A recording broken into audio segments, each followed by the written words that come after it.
So this is Thomas Dyja, everybody. Give it up for Thomas, everybody. I have my little questions here. I'm the one who's supposed to ramble, so don't Yeah, no, it's okay. I ramble enough. So this is Thomas. Thomas, how you doing? I'm doing good. How Great. are you? So just so you guys, like I said, he wrote the book New York, New York, New York, which is actually, like I said, it's a history of New York from the actual fiscal crisis to today. I guess to start out, why did you write this book? You know, I started writing it like 10 years ago. It was like 2013, and so after Bloomberg was going out and de Blasio was coming in, and there was this kind of general sense of, you know, looking back over the past 30 years, and, you know, the city had gotten so much better over this time, and then there were the people who were saying, no, it got terrible over all these years, you know, and I lived in, right, so nobody knew, you know, gentrification terrible, gentrification great, you know, police terrible, police great, and so having moved here in 1980 from Chicago, and I'd lived through all that stuff, and I knew that, you know, some of it was great, and some of it had sucked, you know, and so the truth was somewhere in there. It wasn't in the middle, it was somewhere out there, right? So I luckily convinced a publisher to pay me money to go back in time and kind of really try to find out what caused those changes. What was the reality behind there, you know? Because a lot of these things that had happened that were wonderful over these times, being able to go to parks, having great parks to go to, having the city being safer, things that had were kind of looked at as being negatives by that point in 2013, you know, and for good reasons, you know, policing, stuff like that. But so I really wanted to go back and see, you know, what was having a city that kind of got its act together a little bit more. How did that happen? So I went back and found the people who really started these changes, like in the parks, you know, people like Gordon Davis. You know, it's hard to imagine. I'm not, you know, stop me. I'm sitting here on the lawn, you kids, you know, but like it really was bad. Yeah. The parks really were dangerous. And I'm just going to interrupt real quick just so you guys know who Gordon Davis is. He was the guy who basically kind of saved Central Park in a way, right? Right. He was the parks commissioner under Koch. And so like Bryant Park was just disgusting and dangerous. And there was a kind of defrocked exorcist named Malachi Martin who once said that is where demons went to find people to possess. And he wasn't, you know, he meant that, you know, and if you'd ever been there, then I was kind of like, you know, yeah, that seems like a good place to do that, you know. So there were places like that, you know, Central Park, the Sheep Meadow was just a pile of dirt. And most of Central Park was this falling apart pile of dirt, you know. And so the story of how that turned around, it became a place that people went to.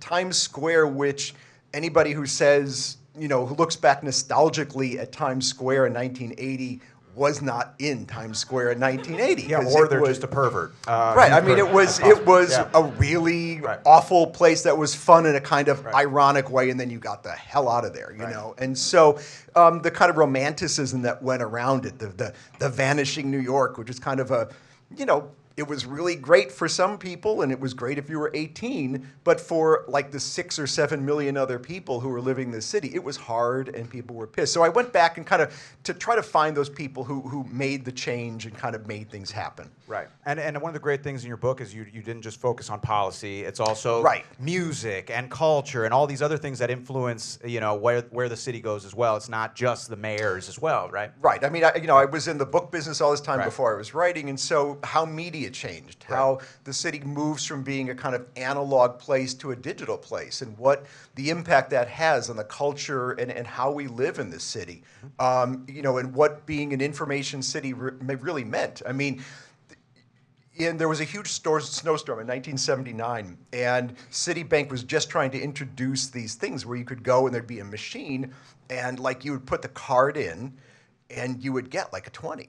You know, and people are like, what is this? You know, they were used to it. It was Friday. If you wanted cash, you know, again, get off my lawn. But, you know, if you wanted cash, you had to go to the bank and wait in line and get cash, you know. And there was a terrible snowstorm in like February of 79, and nobody could get cash unless you had a Citi card. And that was really the moment when Citi cards and ATMs got accepted. And in the year after that, like ATMs really began to take place, you know. So like that's just kind of one of the weird little social changes that happens over the course of New York in these years. Dog shit, you know, it was legal to let your dog shit on the ground and you just leave it there. Right. And as, you know, a mayor. It's illegal now? It is, well, you know, trust me, if you were around in my day, it was like mountains, you know. Okay. But it was, and so no one wanted to ever touch it, the idea, you know. And so Koch didn't want to deal with it. Right. Because the pet people were crazy. Like, people against this were like the ASPCA, totally against this. Someone actually compared picking up dog shit to what the Nazis forced Jews to do during the Holocaust. Good Lord. And so the city council was like, we're not going to touch this, right? Actually, a state senator named Franz Leichter, whose mother happened to be actually a German intellectual who had been killed in the Holocaust, passed the law in the state that applies only to Buffalo and New York. So if you don't pick up dog shit, you're breaking a state law and not a city law. But anyway, you know, that was a small thing. This is a man who's definitely stepped in dog shit. That's right, exactly. No, it was you walk into a place. I don't know if you guys have picked up on that. It was a small change. But, you know, it's like public urination. Like, it was a thing. And so that was when we talk about social and cultural change, you know, it wasn't just policy. It was really changing a mindset of how people lived in the city in a way that was not as pissed off as it was then, which really was an angry, pissed off place on top of all the kind of policy failures of it.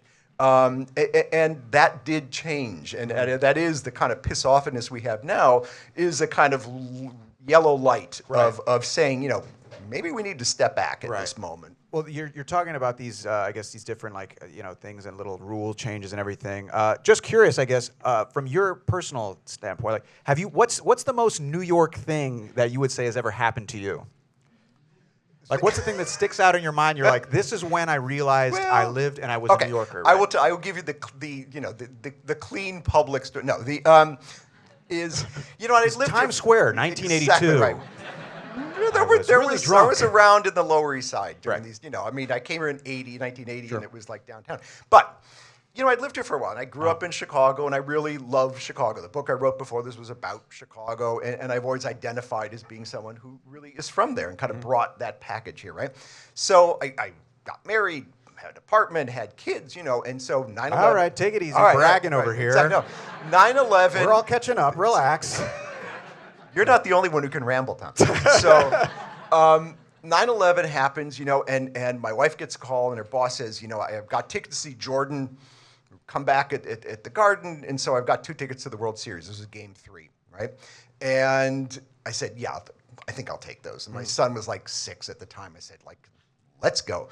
So we went to Game 3 after 9/11, and it was just surreal, you know. It was the having to be searched as you come in, the fighter pilot goes over, the Eagle, the whole thing, you know.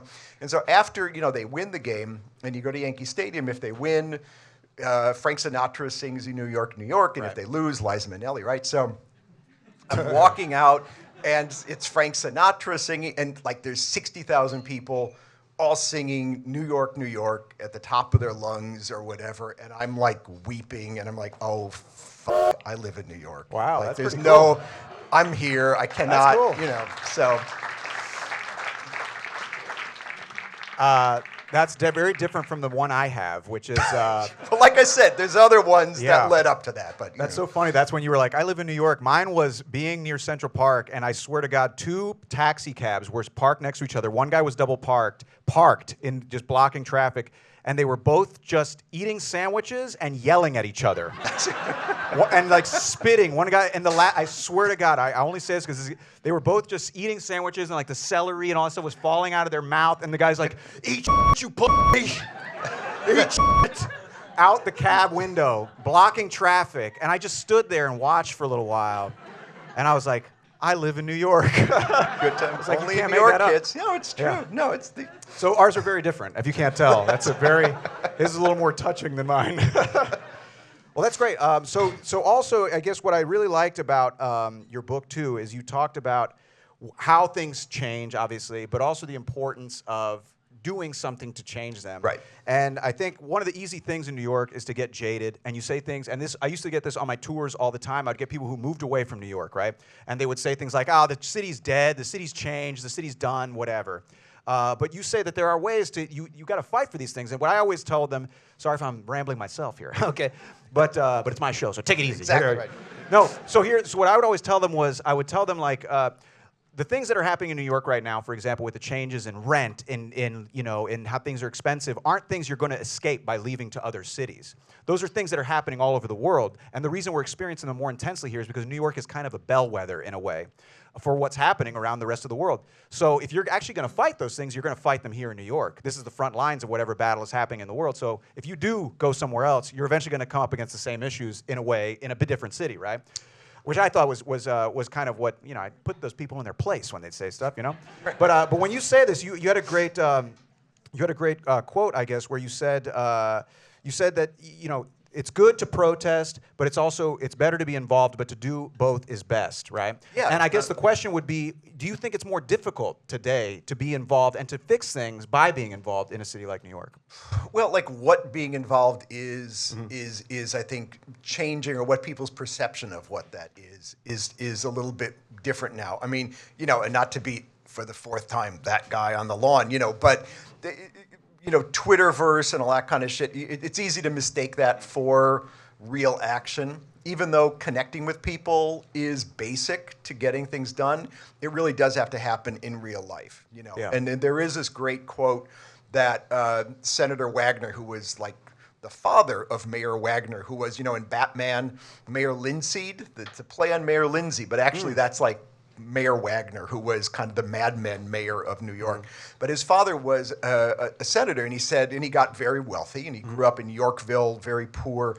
And somebody asked him, and he said, luck, but what about the rest? And there was always this sense of New York is a city that wants you to do well. People come here to succeed, to realize their dreams. They come here to nail it. They come here for a big night, And so unlike a lot of other cities, there's not that kind of tall tree thing where they want to chop everybody down and everybody has to be on the same level. They want you to win here. But when you win, you come back. When you win, the job then is to help other people. You've crossed the line, you go help some other people cross the line. I mean, that was always a part of it. And institutionally, with the city over these years, back in the 70s, 80s, people who ran companies were from New York. And that was a lot easier for them to understand. Right. Like the kind of real estate people, big corporations were run by New Yorkers. And so getting them involved was a little bit easier. So now globalization has kind of changed that. Yeah, exactly. So like real estate companies, there aren't, their families are still around, but there's also these real estate trusts. You could be in, Singapore and investing in it, and they're the ones who are making decisions about our housing, and so that's hard. So on a basic level, though, for people getting involved, it is going back in this book and seeing all these big names and big companies and big institutions making things happen. Some of the biggest changes that really happened from people, communities, individuals getting together and making things happen, whether it was about housing, whether there's a great, Larry Kramer and AIDS, there's a wonderful story he always told about how power works in New York. And in general, but there could be pieces of paper lying on the ground, and people walk by and say, "Oh, those goddamn pieces of paper." But then one day somebody, picks up the piece of paper, and every day they start being the person who walks by and picks up the paper, and suddenly they are like the president of picking up paper, and the power starts to grow from there. And it's about picking up some responsibility. It doesn't have to be, the biggest thing in the world. It can start small, but it really does come together. And I've seen around the city enough groups of all different kinds of people who come together to get even just a small thing done. Right. And that's enough to start moving the ball. And so, I think we need to find that again. One of the things that was so sad to lose in a way after COVID, it's weird to say, but in those years, everybody was talking about equity. I haven't heard that word for a year. Literally, like that word just disappeared, and so there's a lot of things that we were learning during that period and really looking inside. What should the city look like? Oh, what happened? So I think if we lose that, we're in trouble. So anyway, and for now, the exit hymn will be. So. No, I think that's true. That's true. I guess you could say that's what we're doing here right now together, right, guys? Exactly, but with drinks. Starting something. And it's true. You were kind of I guess making fun of social media a little bit, but it's funny because things like Facebook can be very helpful because they expose you to information you wouldn't otherwise get. Like this is true. I actually recently posted on Facebook that I think universal health care is a fundamental human right, but I was immediately met with information that I hadn't considered, and that is that I'm a dickless libtard. So just to qualify what you were saying about social media, it can be very helpful.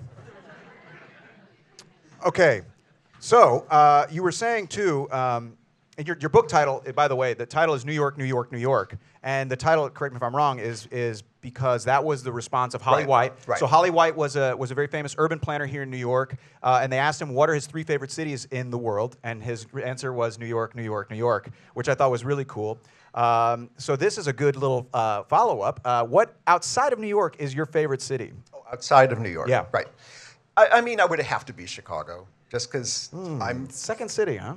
You know, I mean, I grew up there, and there is such a connection between the two cities in a way. So many things that are part of New York are things that grow up in Chicago, and great people from New York who actually go to Chicago and make stuff happen. So they are kind of the two great cities of America. I mean, of course, Paris is nice too and not as cold, but you know, but Chicago Paris has is not you know, as nice as Chicago, apparently. Yeah. Right. Well, you know, they don't have pizza in Paris, so blah blah blah blah blah. They don't. Yeah, right. No football bears, you know.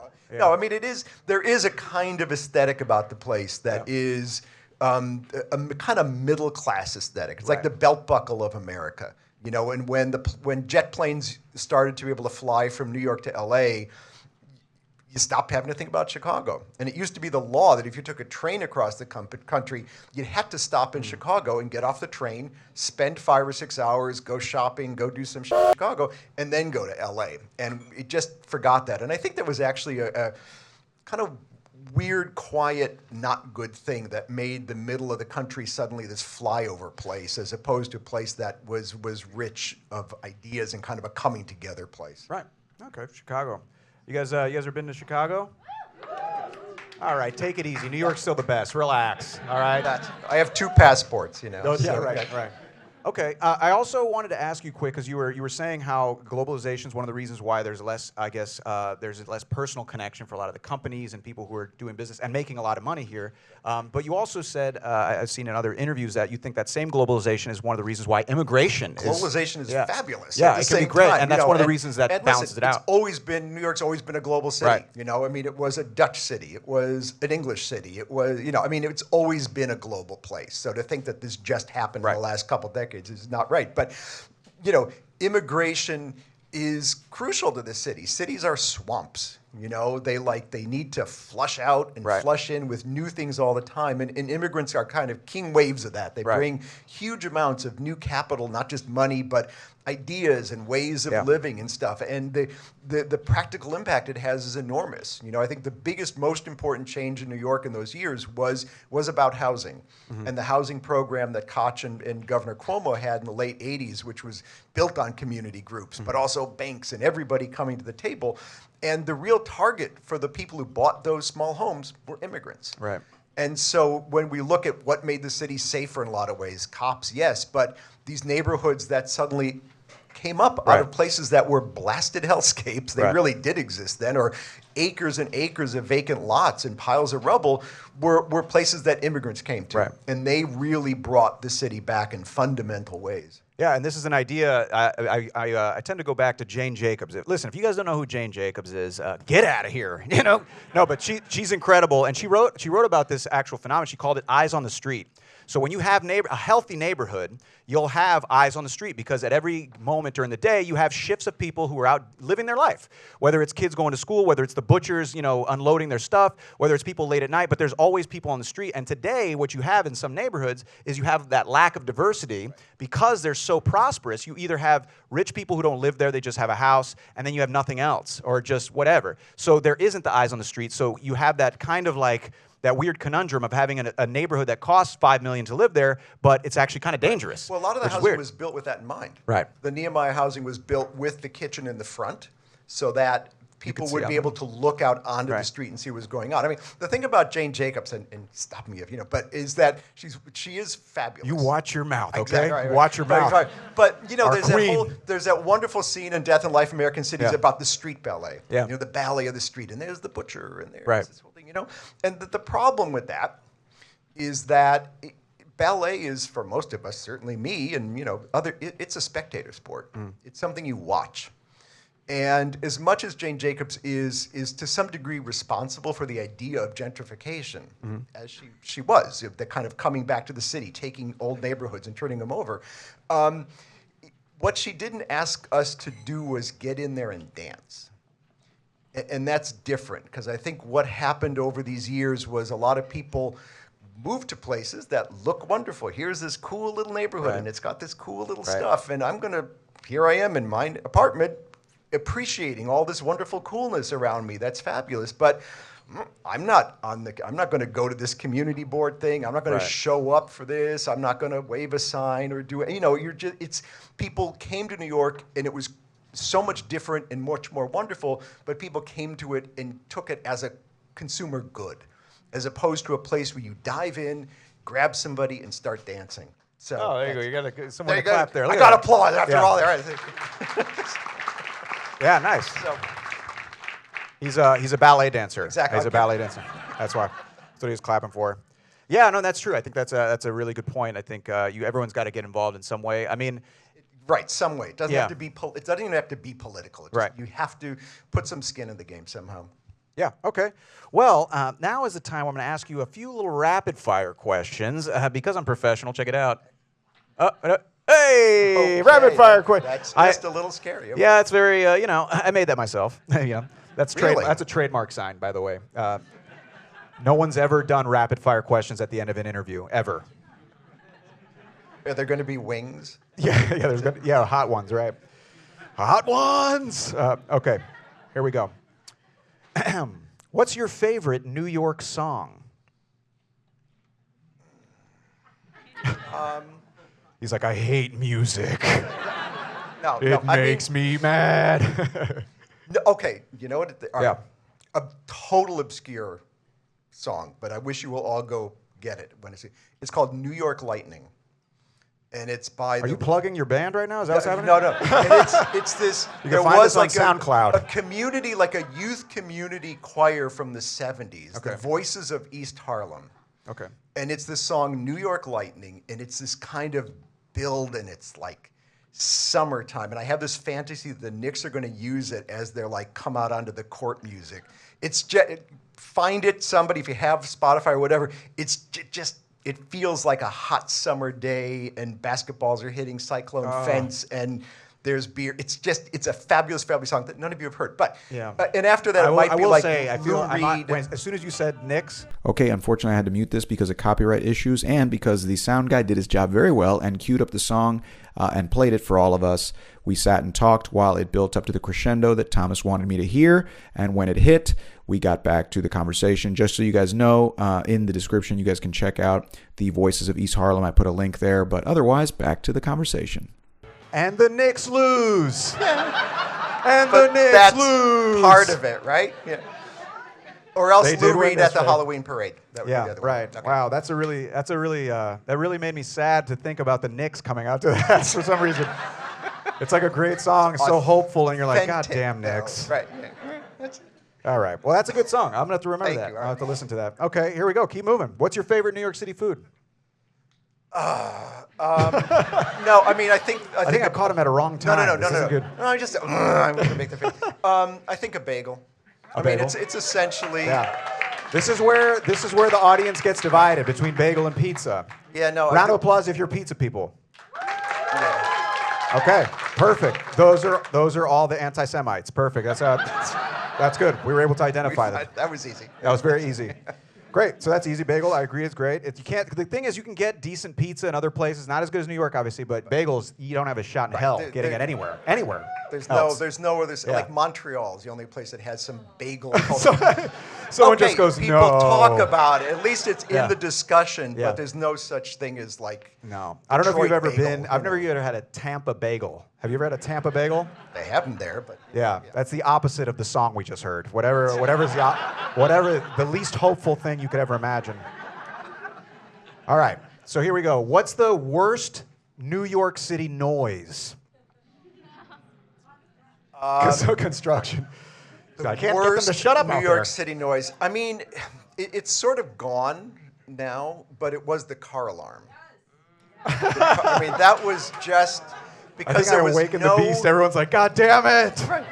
Like there was no knowing when it would happen. And Right. it was usually in the middle of the night, and you couldn't stop it. And somebody was on the 13th floor, and I mean, there was no logic to it, and so that made it just so horrifying. Well, but the thing with the car alarm is it stops eventually. I mean, yeah, if somebody does throws stop, a right? brick in there, I don't know. No, some goes car out. alarms aren't. They don't stop. The ones I heard always they usually stop. I think they eventually. The early ones. The early ones back in my day. Early, you know, when we had The we original have Viper like car a dog alarm. in the car, and Yeah. Okay, so the car alarm. Okay. Some other people were like construction. Is that what people think construction's the worst? What, anyone? The water, the hammer, yeah, the jack. Oh, okay.